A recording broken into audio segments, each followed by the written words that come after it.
for me to do this for a lot of reasons, but I knew it was important because I didn't want the last thing that people had in their minds about Charlie to be the moment he lost his life. That was what was especially hard because he's just had so many amazing moments throughout his career.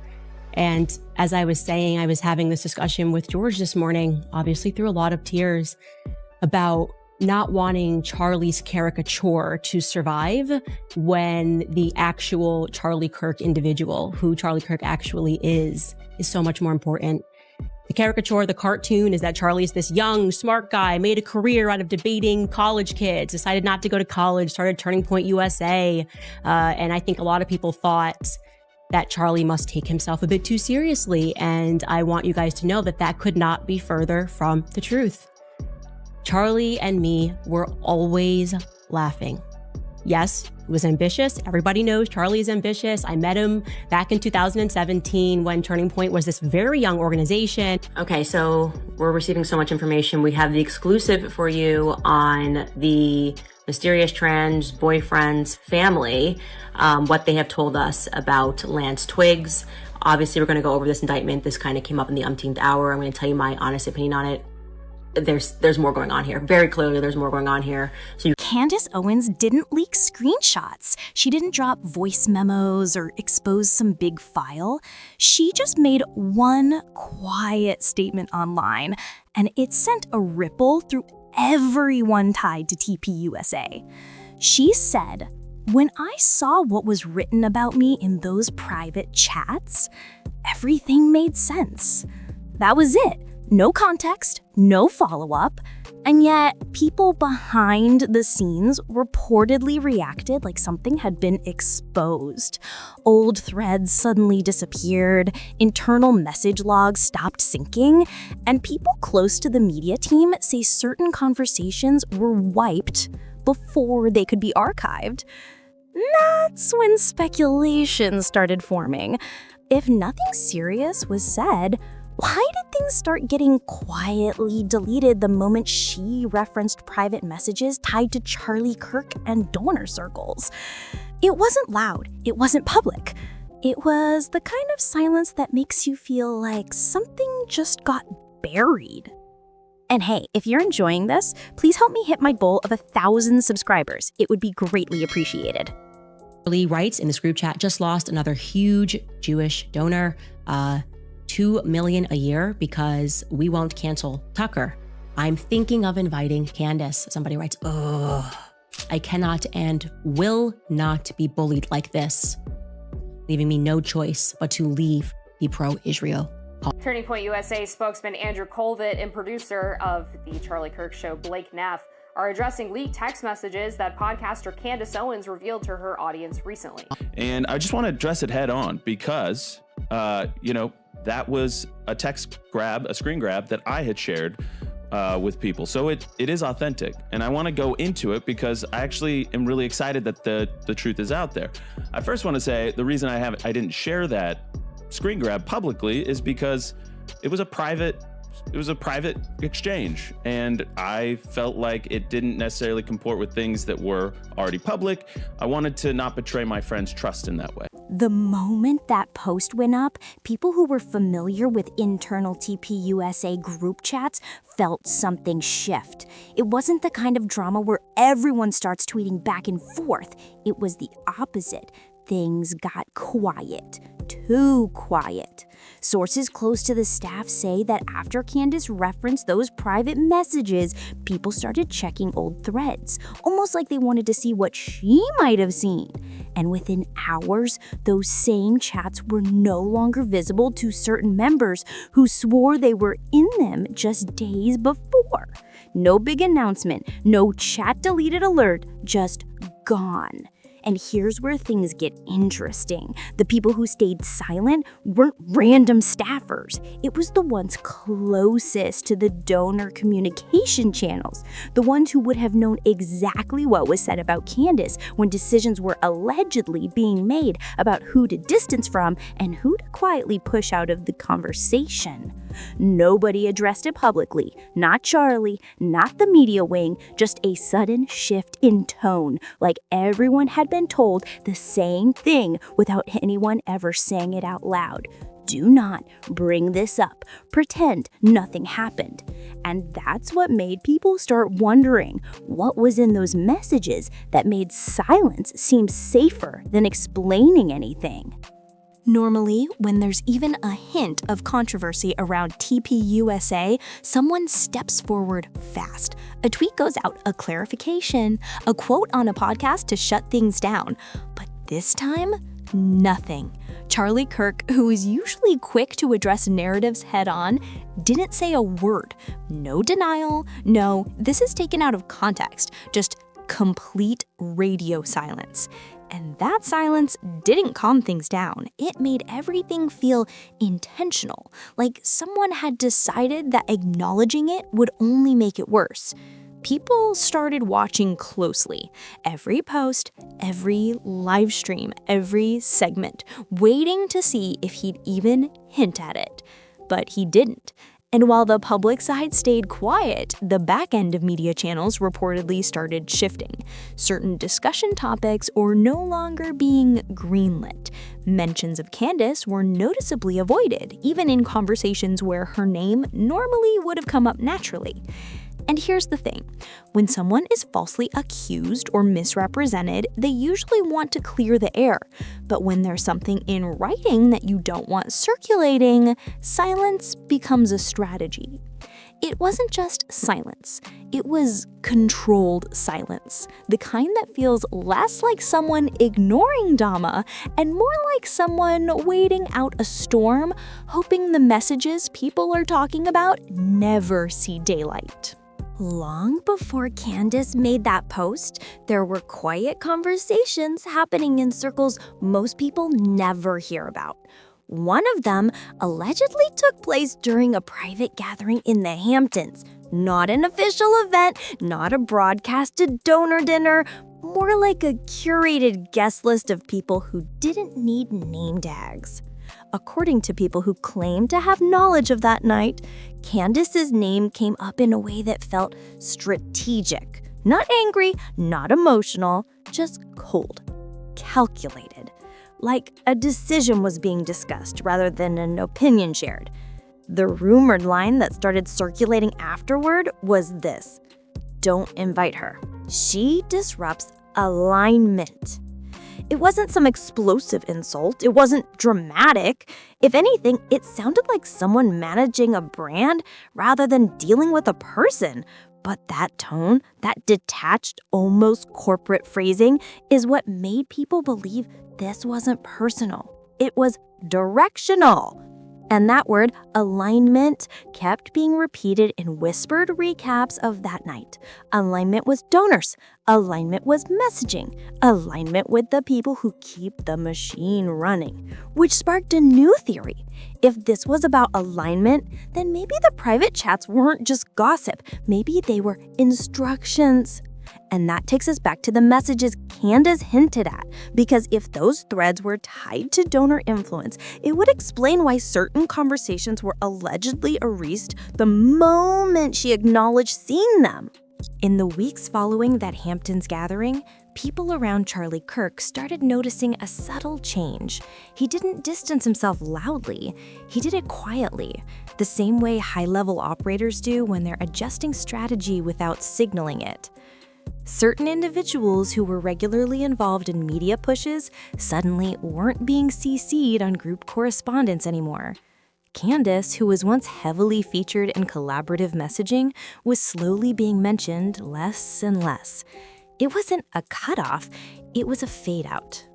Insiders claim a new phrase began circulating in internal planning calls: tight message discipline.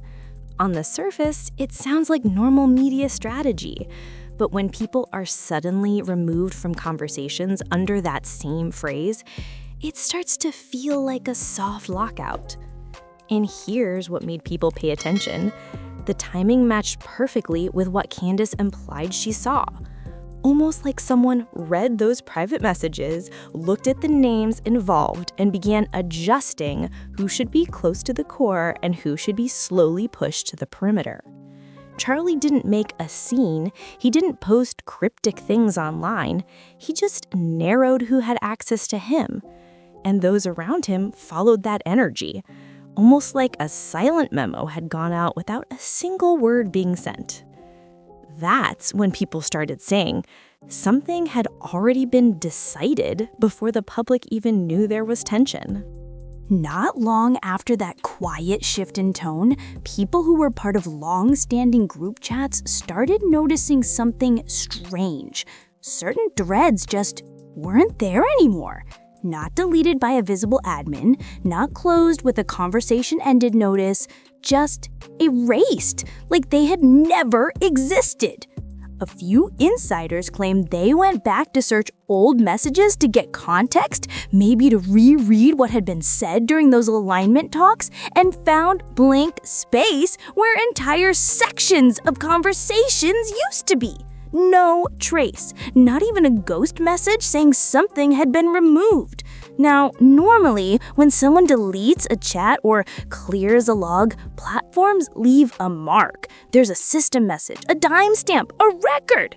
But what people described wasn't normal deletion. It felt more like an internal wipe, something done by someone with higher level access than the average participant. And here's what made this even more suspicious. The timing lined up almost perfectly with the moment Candace made that post about seeing what was said in private. Like, the second she acknowledged those conversations existed, someone made sure nobody else would ever be able to confirm them. That's when a quiet phrase began circulating among people who noticed the disappearance. If those messages weren't important, why erase them like state secrets?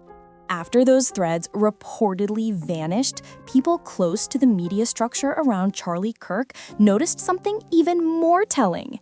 Access changed. Not officially, not through some announced restructure. It was quieter than that.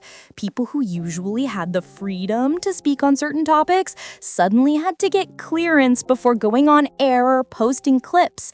Those who were considered aligned were kept in rotation. Those who weren't slowly stopped getting calls. It didn't look like punishment, it looked like containment. The phrasing used internally, according to some who claimed to have heard it, was that messaging must remain coherent with leadership direction.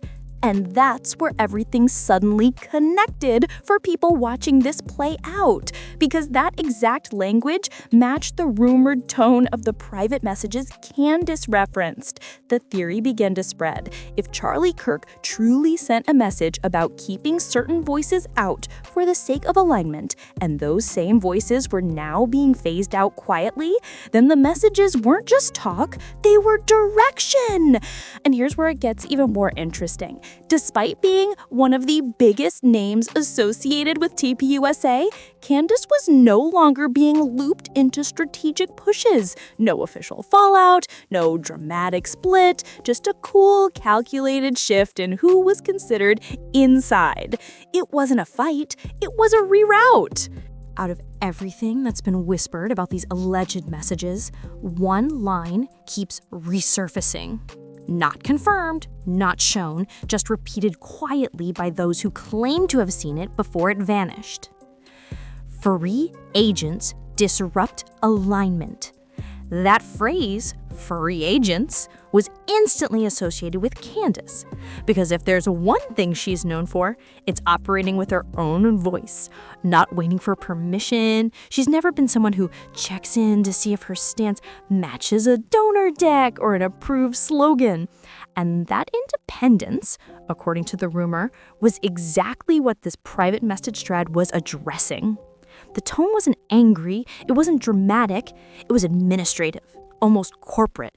Like someone wasn't complaining about Candace, they were categorizing her. People familiar with that wording say it read less like a personal take and more like a strategy note, something typed out during planning discussions, not emotional debates. And that's what made it hit harder. Because if that line truly came from Charlie's inner communication channel, it suggests this wasn't about disagreement. This was about control, about keeping messaging in a straight line with no unexpected detours from voices that weren't fully on script. And that quiet classification, free agents disrupt alignment, was the line insiders say explains everything that happened next. After that private line allegedly circulated, things around Candace reportedly began to change. Not with a loud confrontation or public firing. It was much quieter, almost invisible. She still participated in discussions, still shared her thoughts, but the weight of influence she once carried seemed to softly diminish. Sources claim that invitations to strategic meetings started coming later. Notes from internal calls arrived after decisions were already made, and any proposals she suggested were slowly delayed or redirected. It wasn't a ban, it wasn't a warning, it was a slow freeze. A subtle way of making someone feel peripheral without ever telling them they'd crossed a line. Rumors say that Candace recognized this shift immediately. She allegedly realized that her voice was being contained, filtered, and measured. Not silenced entirely, but controlled. And while outwardly she may have appeared engaged, insiders say she began documenting everything quietly, collecting screenshots, messages, and records of interactions that would later form the basis of the leaks everyone talks about. What makes this alleged freeze-out fascinating is how fast it aligned with Charlie Kirk's last public moves. While outwardly he remained active, insiders claim he was already stepping back in ways that didn't make headlines, quietly recalibrating relationships and loyalties. And Candace, whether intentionally or not, found herself in the crosshairs of that silent shift. The subtlety of this freeze-out is exactly what makes it effective. The silence around it lets the rumors thrive. According to multiple insiders, the turning point came at a private meeting in the Hamptons. Not a public event, not a fundraiser, just a small, high-level gathering. Candace alleges that several key figures from politics and finance were present, people with influence over donors, messaging, and direction. The atmosphere, she claims, was tense from the start, full of unspoken pressures and quiet ultimatums. Rumors suggest that during the evening, conversations allegedly shifted from routine strategy to personal stakes. Candace reportedly observed, or later shared, that some donors were trying to assert influence through subtle manipulation, pressuring decisions without making overt threats. She hints that this was the night everything changed when alliances fractured and Charlie Kirk allegedly began distancing himself from certain initiatives. It's said that after that meeting, behavior across the organization started to feel different. According to the narrative Candace shared, Charlie's interactions with major donors cooled, and certain voices, like hers, were increasingly excluded from internal discussions. Even small, routine decisions were allegedly filtered through this new, quieter hierarchy. And the most discussed element of this alleged gathering, a simple cryptic line that reportedly appeared in a group chat afterward. "Don't invite Candace. Sounds good now, but not wise in the long run." Whether it's true or just rumor, that line has circulated as the symbol of a shift in control, a moment insiders claim marked the beginning of the subtle reshaping of influence within the organization. After the Hamptons meeting, everything allegedly went quiet. Not a sudden announcement, not a public confrontation, just silence. Candace claims that emails vanished, internal conversations were erased, and questions from employees were subtly discouraged. The organization, according to sources, continued to operate as usual, but behind the scenes, tensions allegedly ran high. Observers and insiders have speculated that this silence wasn't accidental. Allegedly, anyone who pressed too hard was given a warning. Quiet, indirect, but effective. Candace's leaks, the screenshots, and private messages became the only public window into what might have actually happened. And while the details remain rumored and unconfirmed, they sparked a storm online, with debates about loyalty, influence, and the cost of speaking out. Rumors also suggest that Charlie Kirk's final days were shaped by these pressures. Allegedly, he withdrew from certain projects, distanced himself from key donors, and even questioned long-standing alliances. Candace, according to the narrative, became one of the few voices publicly demanding transparency, shining a light into areas many hoped would stay in the dark.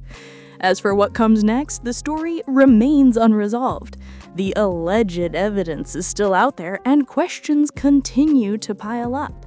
Candace's role in bringing these messages to light has made her a lightning rod, with some praising her courage and others attacking her methods.